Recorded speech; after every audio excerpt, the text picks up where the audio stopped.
Apple a récupéré sur les comptoirs des composants qui restaient, qui étaient disponibles, les a assemblés dans un produit et nous propose un produit qui était fabriqué à partir du reste d'autres produits.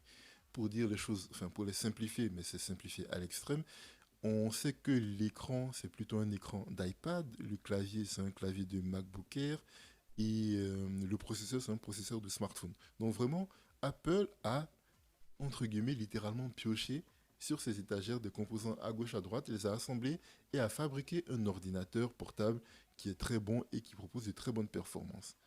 Le problème maintenant qu'on a avec ce MacBook Neo, c'est que Apple avait fait ça, pardon, Apple avait fait ça à partir de restes de composants d'autres matériels. Ce n'étaient pas des composants qui étaient fabriqués exprès pour cette nouvelle machine. Ce n'était pas comme ce que l'on pouvait avoir par exemple avec les MacBook Pro qui eux aujourd'hui donc sont vraiment des puces conçues spécifiquement pour les nouveaux MacBook et qui sont conçues et fabriquées actuellement même pour satisfaire la demande.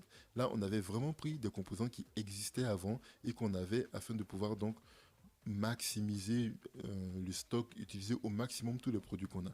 Mais le problème, c'est qu'aujourd'hui, ils sont arrivés un peu au bout de cette manipulation. Ils sont un peu donc, entre guillemets, en pénurie.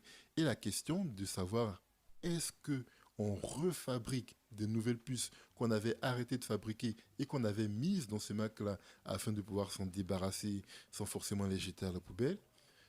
Là, c'est une vraie question qui est en train de se poser et on ne sait pas encore ce qu'Apple a décidé de faire. Donc, à savoir, est-ce qu'ils vont remettre en route des usines afin de pouvoir produire beaucoup plus de MacBook Neo et répondre ainsi à la demande, ou alors ils vont essayer d'aller proposer d'autres types de MacBook Neo avec d'autres composants qui resteraient sur l'étagère afin de pouvoir donc essayer de répondre encore une fois à la même demande. Donc voilà, pour le moment, on ne sait pas encore quel est le move qu'Apple aura choisi, mais c'est quand même plutôt intéressant de voir que le succès de ce MacBook pourrait devenir un problème pour Apple s'il n'arrive pas à fournir toutes les pièces afin de répondre aux demandes qui sont supérieures à ce que l'offre peut permettre de faire aujourd'hui.